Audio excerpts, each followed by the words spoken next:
Si je vous dis Thomas Edison, vous pensez certainement à l'inventeur de l'ampoule électrique. Pourtant, d'autres lampes à incandescence ont été proposées avant lui. La contribution majeure d'Edison est d'avoir construit la première centrale électrique permettant d'alimenter ces ampoules déployées dans les foyers et les rues de New York en 1882, devenue la première ville au monde équipée d'un éclairage électrique. Depuis, le réseau électrique s'est développé pour alimenter nos éclairages, nos ordinateurs et bientôt nos voitures. L'électricité est une énergie d'avenir. En 2018, un rapport du GIEC, le groupe d'experts intergouvernemental sur l'évolution du climat, préconise d'augmenter la part de l'électricité dans le mix énergétique tout en réduisant son intensité carbone.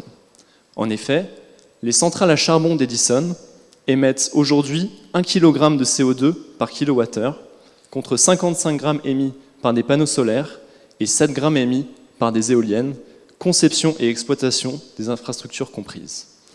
Ces sources d'énergie renouvelable sont donc amenées à se répandre.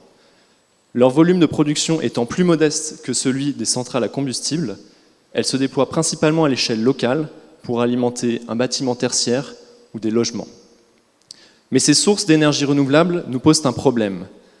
Elles sont dépendantes de la météo et donc incontrôlables par nature.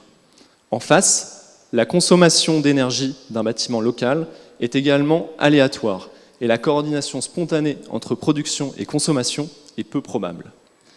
En se donnant le moyen de stocker l'énergie dans une batterie, comment faire pour piloter le mieux possible de tels réseaux électriques locaux? Le mieux possible. Dans un énoncé, ce type de formulation annonce le recours à une discipline mathématique bien connue, l'optimisation. Son but est de trouver le minimum d'une fonction donnée. Sur le temps de pilotage de notre système électrique, nous souhaitons prendre les décisions qui minimisent les coûts financiers et carbone engagés.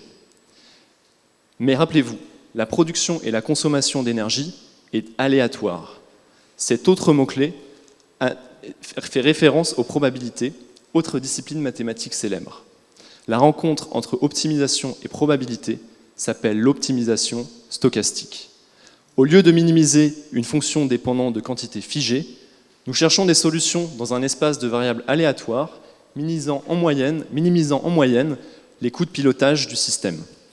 Grâce aux mathématiques du XXe siècle, nous pourrons donc prolonger le travail d'Edison afin de développer des réseaux électriques intelligents capables de s'adapter aux aléas pour participer à la décarbonisation de nos activités.